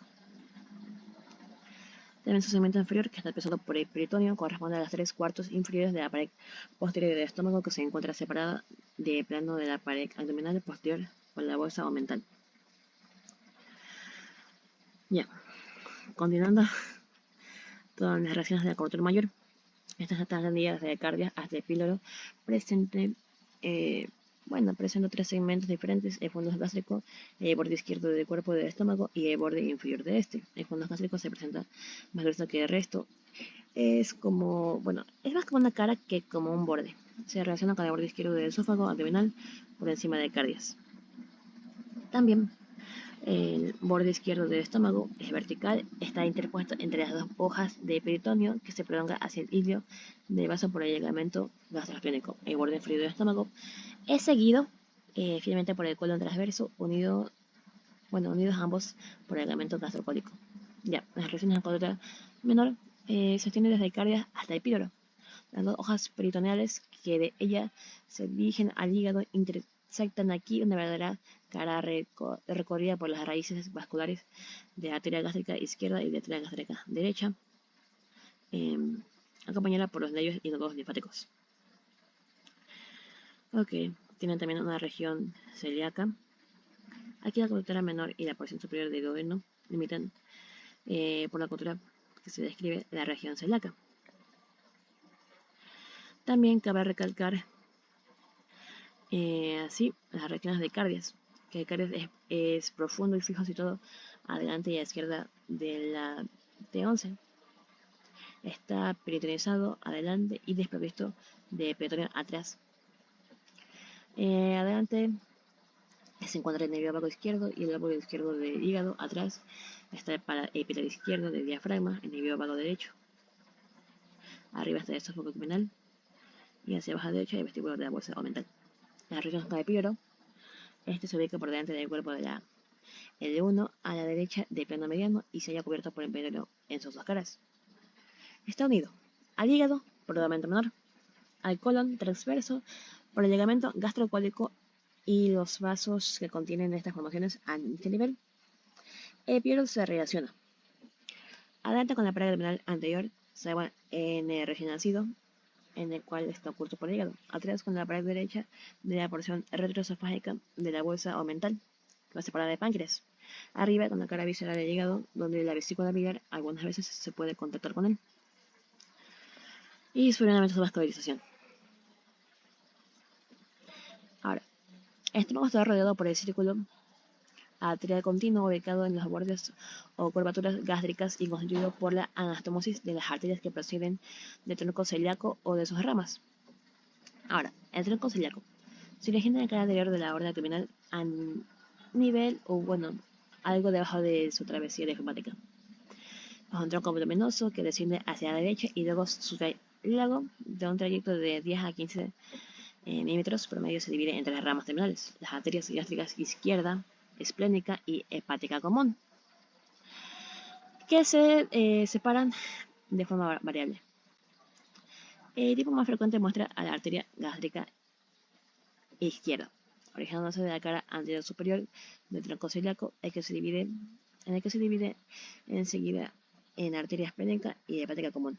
El tronco celíaco ocupa el centro de la región celíaca, sus tres ramas que participan en la irrigación del estómago, la arteria gástrica izquierda, que tiene un destino esofágico y gástrico, y la arteria esplénica, arteria principal del estómago primitivo, que es un eje del mesogástrico subposterior.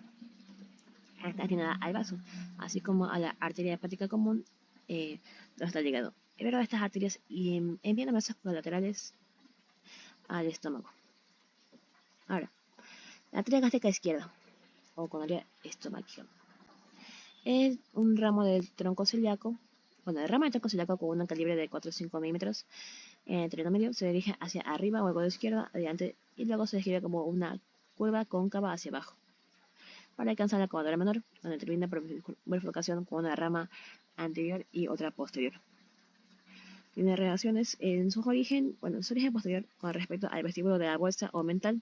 El tracto de la arteria es seguido medianamente por su vena satélite más arriba, su arco cóncavo hacia abajo lo hace pasar del plano posterior parietal al plano anterior gástrico, de la curvatura menor. La arteria levanta el pliegue peritoneal, el pliegue gastropancreático, que forma el borde superior de la entrada al retroceso inferior de la bolsa omental, orificio de comunicación al vestíbulo con la porción retrogástrica de la bolsa omental. Esta arteria gástrica izquierda penetra así en el ligamento hepatogástrico del aumento menor, acompañado por su vena por los ramos provenientes del nervio vago, del plexo celíaco, entre otros vasos linfáticos. Ok. El arco de la arteria gástrica es siempre elevado en la curvatura menor y las transposiciones son poco frecuentes. Bueno, las transposiciones bajas son poco frecuentes. Siguiendo con sus ramas cuadrales, la rama hepática por el lado izquierdo del hígado a veces es, relevante. Aumenta entonces su territorio en esta glándula y llega al puerto hepático, cursando por la parte izquierda del ligamento hepatogástrico del aumento menor. La arteria gastroesofágica anterior proporciona ramas destinadas a las dos caras de cardias y al fondo gástrico, anastomándose con ramas de las arterias gástricas cortas. Las ramas destinadas al esófago, las esofágicas inferiores, ascienden por el esófago abdominal, atraviesan el alto esofágico del diafragma y se anastoman con las arterias esofágicas medias. Y las ramas gástricas son de pequeño calibre. Las ramas terminales son dos arterias gástricas que siguen a la curvatura menor, la anterior y la posterior. Okay. La rama de la arteria hepática común. En sí existen dos ramas que contribuyen a la irrigación del estómago, la arteria gástrica derecha y la arteria gastro-omental derecha, que sería una rama de la gastroduodenal.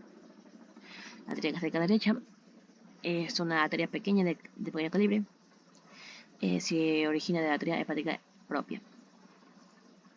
Y siguiendo con la arteria gastromental derecha, es voluminosa y se origina de la bifurcación de la arteria gastroduodenal que surge de la porción terminal de la arteria hepática común y al comienzo de la arteria hepática propia.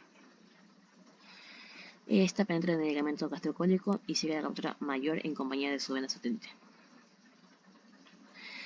Ya también conectan con la arteria, las ramas de la arteria esplénica, entre proporciona al estómago la arteria gastro-omental izquierda, la arteria gástrica posterior y la arteria gástrica, las arterias gástricas cortas. Continuando también con los distintos circuitos, el círculo de la curvatura menor está constituido por la anastomosis de las ramas de la arteria gástrica izquierda con las de la arteria gástrica derecha. El círculo de la curvatura mayor está formado por el largo arco de las dos arterias gastromentales derecha e izquierda. Finalmente con las venas, ¿sí? Esta parte están originadas por la red submucosa e intramuscular, son satélites de las arterias. Pero no existe más que una vena por arteria. Hablamos de también cómo las arterias se agrupan en tres segmentos: los círculos de la curvatura mayor, menor y las venas gastroesofágicas anteriores y las gastroposteriores. Bueno, gástricas posteriores. El círculo venoso de la curvatura menor se encuentra en el evento menor, que está la vena gástrica izquierda, la vena, bueno, esta llega a nivel de tronco celíaco y sigue en la arteria hepática y termina en la vena porta hepática. La vena gástrica derecha nace de la unión de varias ramas suprapilóricas y supraduodenales y impacta en la raíz hepática y termina en la rama anterior de la vena porta hepática. El círculo venoso de la curvatura mayor está situado en el ligamento gastrocólico, la vena gastro-omental derecha, sigue en sentido inverso a la arteria omínica y recibe las venas gástricas, las venas omentales y las subpilóricas. Y estas reciben afluencia duodenales. El tronco venoso recibe en general la vena cólica derecha superior adelante de la cabeza de páncreas para formar el tronco gastrocólico que termina en el flanco derecho de la vena mesentérica superior. Bueno, también está la vena gastro-omental izquierda. Y las venas de fondos gástricos se constituyen dos grupos, uno derecho y uno izquierdo. El grupo derecho corresponde a la región esófago-fúndica y termina en la vena gástrica izquierda. Y el grupo izquierdo que corresponde a las venas gástricas cortas y la vena izquierda gástrica posterior que desemboca en la vena esplénica. Ya con sus nodos linfáticos, originados en la mucosa, los conductores linfáticos extremadamente numerosos emergen bajo la serosa y drenan en el nodo linfático. Ok.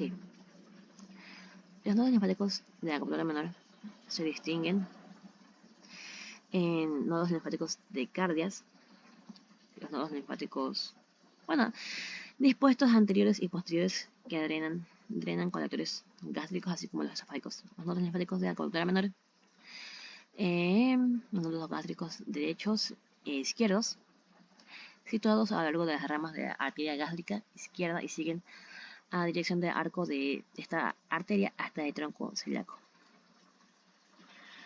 Y continuando también con una cadena hepática sucesoria, satélite de la arteria gástrica derecha, cruza por delante de la vía biliar principal. Ok. Aquí se ve en una forma más gráfica las nodos del territorio de la curvatura menor, desde la curvatura mayor y los de territorio de fondos gástricos.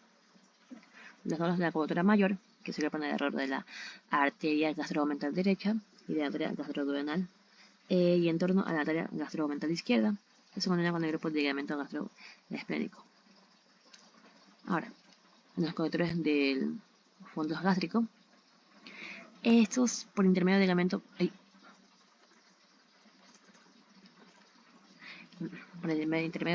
gastroesplénico pueden ganar el hilio del vaso y hacer una estación linfática en este o en la cola del páncreas, y de ahí que a menudo pueda ser necesario efectuar una esplenectomía.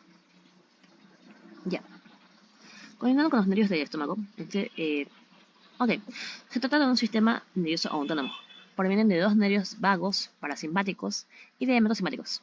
Se puede ver los nervios gástricos orientados a partir de los troncos vagales, formados por los nervios vagos gástricos procedentes del plano celíaco, donde las fibras parasimpáticas y simpáticas están mezcladas. Están los nervios gástricos orientados directamente a los nervios vagos, que está el tronco vagal anterior, que termina en el estómago, llega a este por delante de cardias y en forma de varios filetes. Y las ramas gástricos anteriores, todos delante de los vasos gastroesofágicos anteriores. Está también el tronco vagal posterior, que emite los ramos gástricos posteriores, que se ubican atrás y a la derecha del cardias y llegan a la curvatura menor mediante el nervio posterior de la curvatura menor, que sostiene hasta el píloro. Siguiendo con los nervios provenientes del plexo celíaco, son a la vez simpáticos y parasimpáticos, dispuestos en forma de plexos anteriores alrededor de las diferentes arterias del estómago. El píloro está llevado por los ramos suprapilóricos y subpilóricos, provenientes del plexo nervioso de la arteria hepática y sus ramas. En la pared gástrica, los nervios atraviesan los diferentes planos, a menudo en compañía de las bases en los plexos intrahumorales. Muy bien. Siguiendo también con el duodeno, se puede decir que es la parte inicial del intestino delgado, interpuesta entre el estómago y el yeyuno, que se extiende desde el píloro hasta la flexura duodeno-yuyinal. Se caracteriza por adosamientos, conexiones, ampollas hepatopancreáticas, situación en este caso de los pisos del abdomen, pasaje posterior, vascularización, su asa duodeno primitiva, mesoduodeno primitivo y la rotación de la asa intestinal. Muy bien. Se puede decir que su asociamiento es casi completo al peritoneo parietal posterior. Son conexiones con la cabeza de páncreas alrededor de la cual se dispone como un anillo incompleto, y la desembocadura de sus conductos colédocos del hígado y pancreático en la ampolla hepatopancreática. En sí, se puede decir que su rotación del asa intestinal tiene movimientos de torsión de la asa umbilical que explican la forma circular de duodeno y las negaciones de sus porciones. Su porción superior es solidaria con el píloro. En el flanco derecho de la primera vértebra femoral, desde el píloro hasta el cuello de la vesícula biliar, en su origen presenta una ampolla duodenal. La porción descendente, que es vertical, está a la derecha de la columna lumbar y recibe los conductos ejectores biliar y pancreático. Su porción horizontal, bueno, aquí como se ve, es en su totalidad inframesocólica en dirección horizontal dirigida a la derecha y de derecha a izquierda y pasa por delante de la aorta y de la columna vertebral. A nivel de L3 y L4. Está contenida en la pinza vascular aórtico-mesentérica. Y ya la porción ascendente, la cuarta porción, es ascendente a la izquierda de la aorta y forma la fisura duodenal. Bueno, esta se encuentra hasta el flanco izquierdo de la segunda, la L2. También se puede hablar también de la rotación del marco colónico, que conduce al mesocolon del colon. Sí, hay meso del colon, transverso al ubicarse por delante del duodeno. Ya. Con respecto a sus relaciones, se puede decir que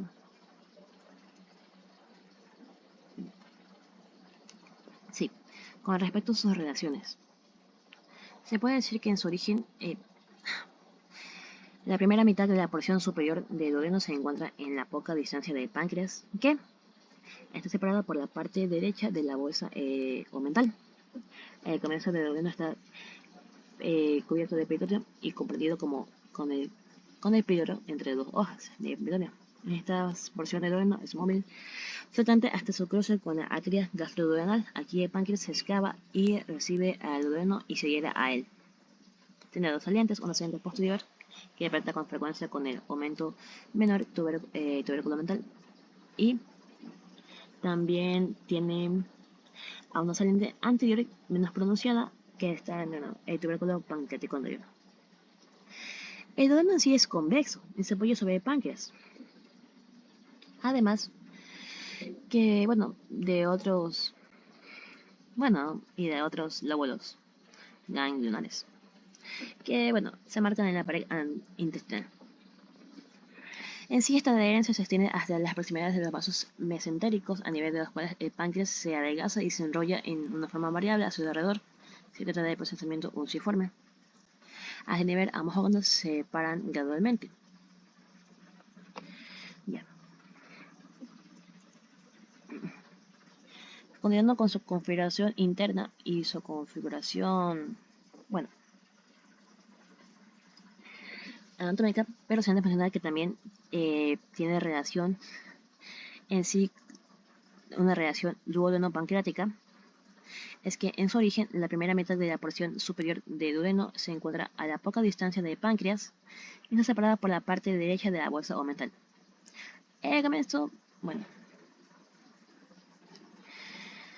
en sí, su configuración interna, vamos a tener que tiene algunas capas. En sí, 3. Ahora, ¿por qué son relevantes? Porque, a diferencia de las anteriores, aquí se puede ver que la capa mucosa es de un tipo intestinal. En los surcos y en las salientes se abren las glándulas duodenales. Estas son las glándulas intestinales de Lieberkühn, también presentes en el yeyuno y en el ilio. Los conductos biliar y pancreáticos se abren en forma variada en la pared posterior medial de la porción descendente del duodeno, a nivel de las papilas duodenales, menor y mayor. También se habla sobre una capa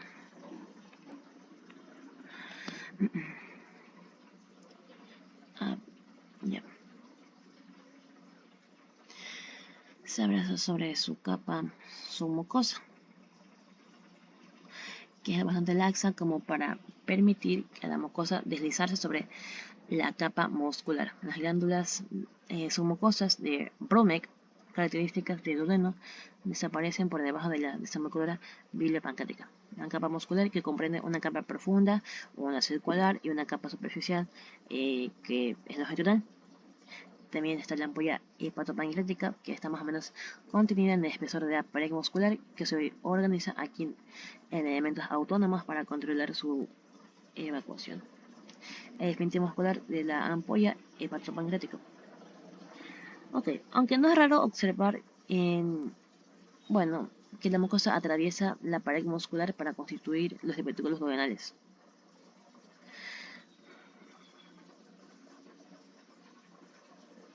Se puede hablar un poco de peritoneo, que son, el peritoneo duodenal tiene una ascendente, está cruzado por el mesocolon transverso, atrás por el peritoneo, que ha desaparecido, excepto en la parte inicial de la porción superior, que está el huevo duodenal. También el duodeno, que es una vesícula adosada por el peritoneo parietal posterior, y está cubierta por el peritoneo solo en la cara anterior, mientras que su cara posterior está adherida por una fascia de colalescencia. Se encuentra en ambos pisos, supra e inframesocólico, en la cavidad peritoneal. Se puede decir que en su pared superior, en su pared superior se distinguen segmentos, una proximal y otra distal. Ahora, medialmente la arteria gastroduodenal de duodeno está tapizado en sus dos caras. Las dos hojas constituyen hacia arriba una porción duodenal de diámetro mayor. Lateralmente, la arteria gastroduodenal está fijada a la pared posterior por intermedio a la fascia retroduodeno-pancreática. Ahora, hablando sobre su en la cara posterior, que está adosada a la fascia retroduodopancreática. El peritoneo parietal posterior. La cara anterior está cruzada por la sección mesocólica de mesocono transverso y entre otras partes. Bueno, la porción horizontal descendente del duodeno está situada en el piso infracólico por delante de la fascia retroduodopancreática interpuestas entre la raíz del mesocolon. Tiene recesos duodenales y también recesos duodeno-yeyunales.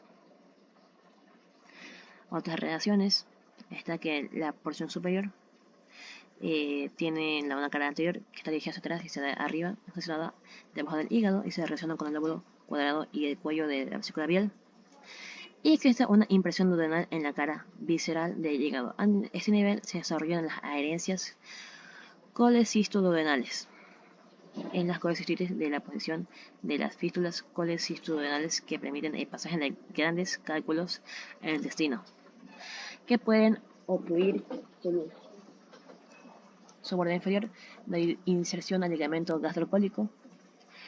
Su borde superior se relaciona con la sección duodenal del aumento menor y con el foramen omental. Su cara posterior mediamente al cruce con la abertura del gastroduodenal y enteramente al cruce de la arteria gastroduodenal, que lo que aquí tiene de relevancia hasta la arteria hepática que se dirige hacia el borde izquierdo de la cara anterior de la vena porta. Ok. Se sabe que normalmente el duodeno oculta la cara anterior de la raíz hepática. Para descubrirlo es necesario levantar el hígado y al mismo tiempo bajar el duodeno. En sí, estas relaciones facilitan las derivaciones de la bilis con el duodeno. En sí, sería la colecistoduodena anastomosis. Con su porción descendente, esta se extiende desde la flexura superior hasta la flexura inferior del duodeno. Por abajo, también está su dieta vertical, que es cruzada por la raíz de la implantación de mesocolon transverso. Ok, también está la cara anterior, que comprende dos porciones, la supramesocólica y también está la inframesocólica. Ya. Yendo un poco más rápido, la porción horizontal. Esta transversal a la altura del L4 es enteramente infracólica, está comprendida entre una pinza vascular y la aorta abdominal por atrás y por la arteria mesentérica superior por delante. La porción ascendente está por debajo del mesocolon transverso, cuya raíz se inserta en el borde anterior y inferior del cuerpo de páncreas. Hablando sobre la flexura duodenal, se encuentra el músculo suspensor del duodeno, que este se extiende desde el hiato aórtico y el pilar izquierdo del diafragma hasta el vértice de la flexura y a la que asegura una determinada fijación.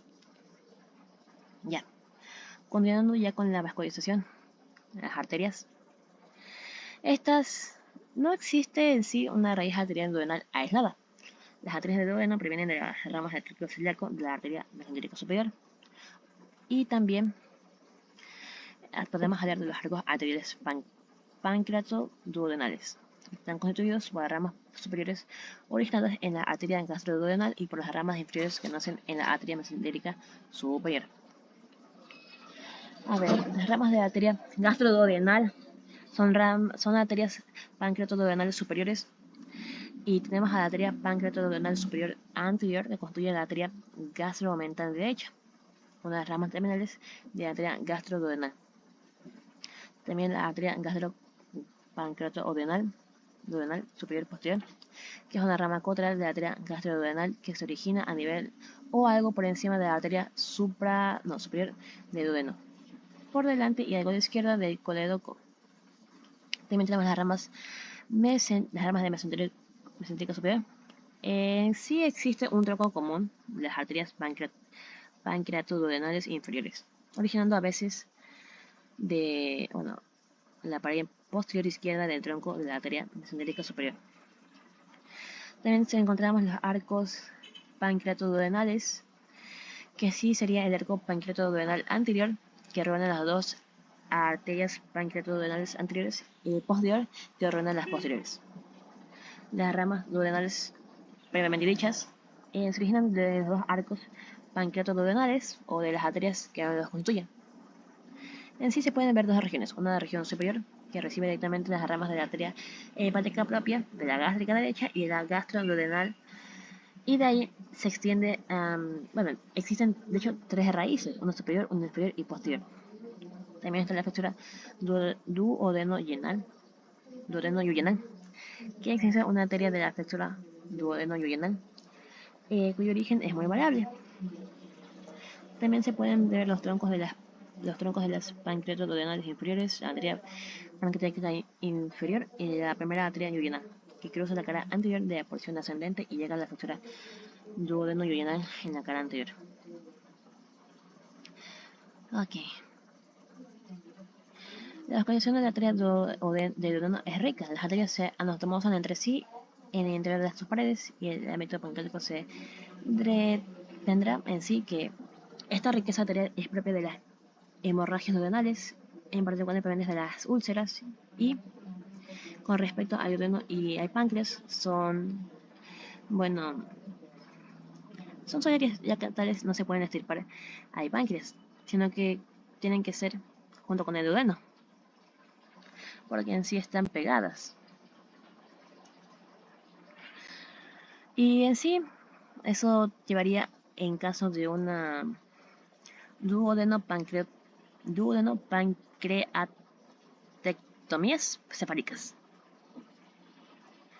En sí, en cambio, se estirparía el duodeno hasta la papila duodenal sin comprometer la cohesión pancreática, y también se puede resecar la flexura duodenal sin comprometer al páncreas. Con respecto a las venas, tienen las redes parietales que dan origen a las venas satélites de las arterias tributarias de los arcos venosos pancreatoduodenales, que son semejantes a los arcos arteriales. El arco anterior e inferior, las venas aquí las venas se desembocan en un tronco común que drena la sangre de las venas cólicas derecha y superior, además de la gastromental derecha, y que termina en el lado derecho de la vena mesentérica superior. El arco superior, que está tendido desde la vena mesentérica superior hasta la vena porta hepática, drenan venas coledocianas, pancreáticas y duodenales, y algunas venas de la porción superior del duodeno van a la vena gástrica derecha. Las de la flexura duodeno-duodenal se dirigen al borde izquierdo de la vena mesentérica superior, junto con la primera vena yeyunal. Ahora, continuando con el intestino delgado. Aquí. Se puede decir que el intestino delgado es